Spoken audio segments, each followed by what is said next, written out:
देखो बच्चों, सबसे पहले हम लोग बात कर रहे हैं डायरेक्ट टैक्स की। डायरेक्ट टैक्स में भी डेफिनेशन पढ़ते हैं, ध्यान से पढ़ना और समझने की कोशिश करना। क्या लिखा है, पढ़ें। It refer to taxes that are imposed on property and income. बेटा इम्पोज का मतलब सबको पता लग गया ना, यस और नो। इम्पोज का मतलब क्या होता है? टैक्स को लगाना, सामने वाले को बताना कि भाई आपसे हम टैक्स लेंगे। टैक्स लगाने को कहते हैं टैक्स इंपोज करना, है ना। It refer to taxes that are imposed on. बेटा किस पे लगाया जाता है टैक्स ये वाला? प्रॉपर्टी एंड इनकम, या तो प्रॉपर्टी पे या इनकम पे। किसकी? वन पर्सन या entity, and paid by same person. their burden cannot be shifted to other person or entity। याद रखना, एक इंसान या एक एंटिटी पे जिस पर टैक्स लगाया गया है, वही इंसान या एंटिटी उस टैक्स को पे करेगा। जिस पे लगाया गया है वही पे करेगा। अगर मिस्टर ए ने इनकम कमाई है तो उस इनकम पे टैक्स भी कौन देंगे? मिस्टर ए देंगे। ये बर्डन वो किसी और पे शिफ्ट नहीं कर सकते, जैसा कि इनडायरेक्ट टैक्स में होता है। यहाँ पे वो अपना टैक्स लाइबिलिटी किसी और पे शिफ्ट नहीं कर सकते। अगर आपका बनता है प्रॉपर्टी या इनकम पे टैक्स, तो आपको ही देना पड़ेगा, कोई और नहीं देगा। ठीक है, ये डेफिनेशन है डायरेक्ट टैक्स की। फटाफट से दोबारा पढ़ लो। It refer to taxes that are imposed on property and income of one person and paid by same person. Okay, जिस पे लगाया जा रहा है पे भी वही करता है, ये याद रखना। और it can not be shifted to the other person, और ये किसी दूसरे पर्सन पे आप शिफ्ट नहीं कर सकते। ठीक है, आई थिंक ये क्लियर हुआ सबको। यस और नो, क्लियर है? Yes yes sir. Sir. Okay बेटा, चलो आगे। अगली खास बात इसकी, और याद रखना बेटा इसी के पैरेलल मैंने बिल्कुल सेम पॉइंट्स लिखे हैं डायरेक्ट टैक्स के, तो एक एक करके याद करते चलो। सेकंड पॉइंट है लाइबिलिटी टू पे और एक्चुअल बर्डन। ये दोनों यहां पे सेम इंसान पे होते हैं। मुझे बताओ, जैसे मिस्टर ए की हमने बात यहां पे की थी, मिस्टर ए की हमने बात की थी, इन्होंने 6 लाख रुपीज अर्न किए थे। ठीक है, अब मुझे ये बताओ 6 लाख रुपीज जब मिस्टर ए ने अर्न किए हैं, तो ये बताओ लाइबिलिटी टू पे किसकी है? आंसर दो भाई। ए की है। लाइबिलिटी टू पे यहां पे है एक। और बताओ एक्चुअल बर्डन भी किस पे पड़ रहा है टैक्स का? ए पर ही ए पड़ रहा पे। है। याद रखें, लाइबिलिटी टू पे और एक्चुअल बर्डन यहां पे सेम इंसान पे है। लेकिन बेटा जब आप इनडायरेक्ट पे आओगे ना, तो ये दोनों अलग अलग इंसान पे होता है। ओके बेटा, एक्चुअल बर्डन किस पे पड़ता है इनडायरेक्ट टैक्स में? जो हमने एग्जांपल दिया था, मैं ब्रेड लेने गया था तो मेरे ऊपर एक्चुअल बर्डन पड़ा। लेकिन लाइबिलिटी टू पे किसकी है? वो जो शॉपकीपर है उसकी। मतलब बर्डन मेरे ऊपर पड़ रहा है लेकिन टैक्स कोई और पे कर रहा है। ये दोनों इंसान अलग अलग हैं, और वहां पे शिफ्ट हो जाती है, लाइबिलिटी शिफ्ट हो जाती है। ओके, इसलिए उसको कहते हैं इनडायरेक्ट टैक्स। वो डायरेक्टली नहीं जाता गवर्नमेंट के पास, है ना। तो यहाँ पे याद रखें, ये दो टर्म याद रखना। यही सेम चीज मैं उधर भी दिखाऊंगा अभी। लाइबिलिटी टू पे और एक्चुअल बर्डन, ये दोनों जो होते हैं ये सेम पर्सन पे होते हैं। Its burden can not be shifted to other. इसको आप शिफ्ट नहीं कर सकते हो किसी और पे। ठीक है, तीसरा पॉइंट, ये काफी अच्छा पॉइंट है। इसको समझाने मुझे थोड़ा टाइम लगेगा, अभी देखते हैं समय बचता है तो समझाता हूं। अभी के लिए याद कर लो, डायरेक्ट टैक्सेस जो होते हैं बेटा, इनको प्रोग्रेसिव टैक्स भी कहते हैं। Progressive, okay. प्रोग्रेसिव टैक्स क्या होता है मैं अभी बताता हूं आप लोगों को। ठीक है, प्रोग्रेसिव इन नेचर। ठीक है, और इसका जो उल्टा होता है बेटा वो होता है रिग्रेसिव। तो इनडायरेक्ट टैक्सेस जो होते हैं वो होते हैं रिग्रेसिव। ओके, अब ये प्रोग्रेसिव रिग्रेसिव का क्या चक्कर है अभी हम देखते हैं। लास्ट पॉइंट याद रखना, इसके एग्जांपल्स आपको याद रखने हैं। डायरेक्ट टैक्स के एग्जांपल क्या है भाई? Income tax, corporate tax, wealth tax are some direct taxes. ये कुछ एग्जांपल हैं। डेफिनेशन, उसके बाद दो टेक्निकल टर्म याद रखना, लाइबिलिटी टू पे एंड एक्चुअल बर्डन, यहाँ पे सेम पर्सन पे होता है।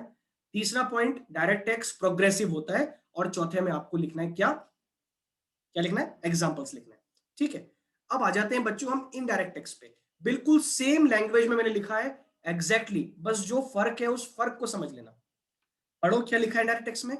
It refer to those taxes which is imposed on one person by pay and but paid by another person।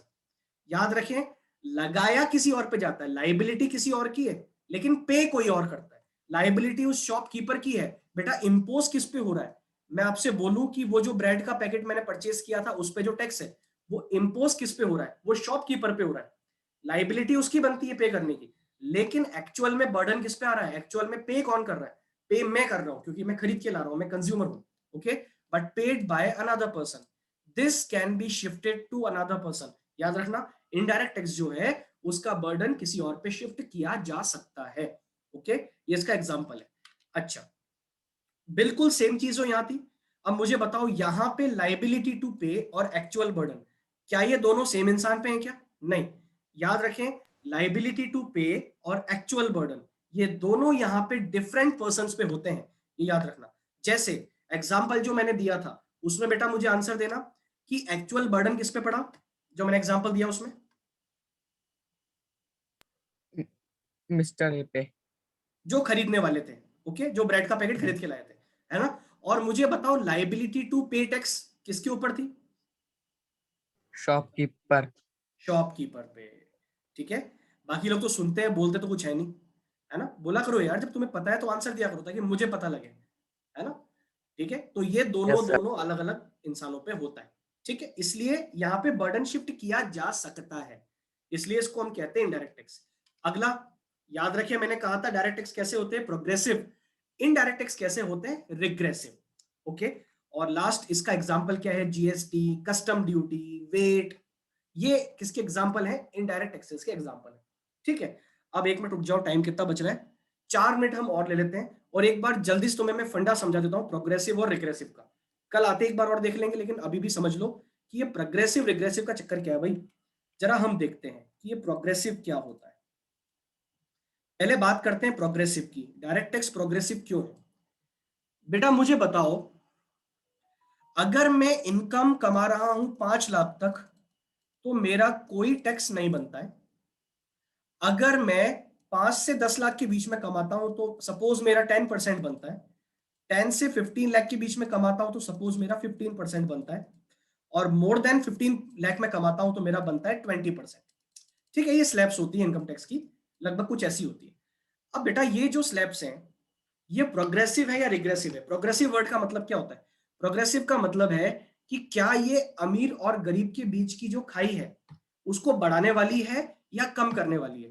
तो जरा यहां पे सोचना और सोच के बोलो कि क्या यहां पे टैक्स आपकी इनकम के लेवल को देख के लगा रहे हैं क्या? यस और no? Yes sir. Yes sir.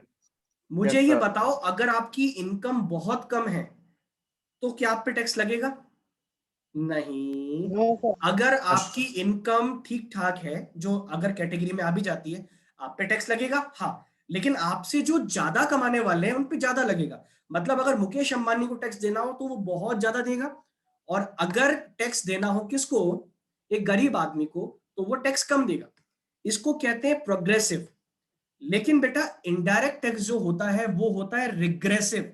और रिग्रेसिव का मतलब क्या है मैं तुम्हें बता दूं, गरीब हो चाहे अमीर हो सब सेम रेट से टैक्स देते हैं। कैसे? वो जो ब्रेड का पैकेट है अगर मैं खरीदने जाऊंगा बेटा तो भी 5 रुपए का जीएसटी पे करूंगा, और अगर मुकेश अंबानी जाएगा तो ऐसा नहीं होगा कि दुकान वाला उस 5 रुपए मुकेश अंबानी को देख के 5 के 5,000 बना देगा कि भाई ये जो ब्रेड का पैकेट है ये मैं आपको 5,030 रुपए में बेचूंगा, ये 30 रुपए तो ब्रेड के हैं, 5,000 रुपए टैक्स के। ऐसा होगा क्या? उसके लिए भी वो पैकेट कितने का रहेगा? 35 का रहेगा। जो टैक्स एक नॉर्मल इंसान दे रहा है वही टैक्स वहां पे अमीर इंसान भी देता है, इसलिए उसको कहा जाता है रिग्रेसिव। ओके, इनकम लेवल के हिसाब से वो डिसाइड नहीं होता। हाँ, इनकम लेवल को देखते हुए जो टैक्स डिसाइड होता है बेटा वो होता है प्रोग्रेसिव नेचर का। ओके, और जो सभी के लिए समान है, जो फिक्स एक तरह से देखा जाए तो कांस्टेंट रेट वाला होता है, और अमीर हो चाहे गरीब हो सभी को देना पड़ता है बेटा, उसको हम कहते हैं रिग्रेसिव। ये बताओ मेरे को, मतलब समझ में आया सभी को इसका? कल मैं और डिटेल में बता दूंगा इसको। Yes. Yes sir. Yes sir. Okay, तो जरा ये 4 पॉइंट फटाफट फटाफट एक बार देख लो। आप लोगों के पास 1 मिनट है, 1 मिनट में ये पूरा पेज पढ़ लो, और कंपेरेटिवली पढ़ना। पहले डायरेक्ट का 1 पॉइंट, फिर इनडायरेक्ट का 1 पॉइंट, और कोई प्रॉब्लम हो तो मेरे से हैंड टू हैंड पूछ लो। चलो टाइम स्टार्ट्स नाउ, पढ़ लो फटाफट। सर ये बजट, गवर्नमेंट बजट की वो डाल देता ना वीडियो, एक बार दोबारा देखनी है सब। हाँ हाँ, डाल रहा हूँ, आज ही डालूंगा यार। क्या बताऊँ तुम्हें, क्यों रह रहा है वो? आज ही डालते हैं, चलो आज ही डालते हैं ना। कंफर्म, पक्की बात। गवर्नमेंट बजट का भी है और शायद मेरे ख्याल से बैंकिंग का भी, जो लास्ट वाला पार्ट था जिसमें वो क्रेडिट कंट्रोल वाला जो पार्ट था जिसमें CRR SLR रेपो रेट वगैरह समझाया था मैंने, वो भी शायद बाकी है भी, है ना, पूरा डाल देंगे आज। देखो देखो फटाफट पढ़ो बेटा इसको, तो कोई प्रॉब्लम हो तो मेरे से पूछ लो। एक बार मैं देख तू लो ये कौन है पढ़ने वाले बच्चे जो अभी एंड तक हैं मेरे साथ में। भवदीप, अभिमन्यु, अक्षु, आयुष, भूमिका, भुवन, धनेश, हर्षल, केशव, कीर्ति, मनवेंद्र, नमन। बेटा आप लोगों की मेहनत है, जो 1 घंटा भी टिक के नहीं पढ़ पा रहा ना वो लाइफ में कुछ नहीं कर सकता।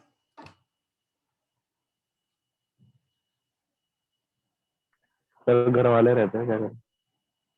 अच्छा तो डंडा देख के पढ़ रहा तू है नालायक, ऐसे नहीं पढ़ेगा क्या? नहीं नहीं, मतलब भाग्यों के मेरे तो घर में कोई रहता ही नहीं है ना अभी, वैसे मैं रहता ही बैठा हूँ। तो करें भाई क्या? अच्छा अच्छा, इस हिसाब से कह रहा है, मेरे को लगा पीछे मम्मी बैठी रहती है इसलिए पढ़ता तू। ना, मैं बोर होता रहता हूँ, मैं सोचा क्लास ज्वाइन कर लेता हूँ, कम से कम वेब सीरीज की तरह है, 1 घंटा वाह, तो मतलब कितना दिलदार है टाइम भैया, पास हो देखो जाता है। बोर होते रहते हैं तो चलो क्लास ज्वाइन इंटरेस्टिंग कर है। लेते हैं। हैं? शाबाश। हाँ सर, इंटरेस्ट आ जाता है, कम से कम टाइम पास हो जाता है। हाँ नहीं तो सर मैं एनीमे देख लूं, कितना टाइम वैल्यू होती है उसमें। हाँ नहीं सर, उसमें नेट ज्यादा बर्बाद होता है। नालायक। जैसे सब लोग पढ़ लें और कोई डाउट नहीं है तो चैट में नो डाउट लिख दो, पूरा पढ़ लो पहले एक बार, है ना। और प्रोग्रेसिव रिग्रेसिव का मन मतलब एक बार सोच लेना मन में, है ना, बाकी कल में एक बार और क्लियर कर दूंगा, है ना।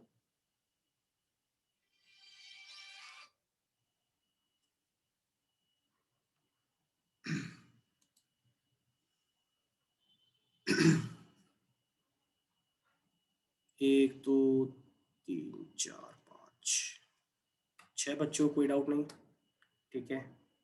7,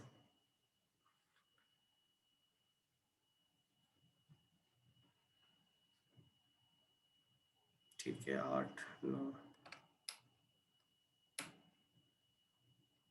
ठीक है।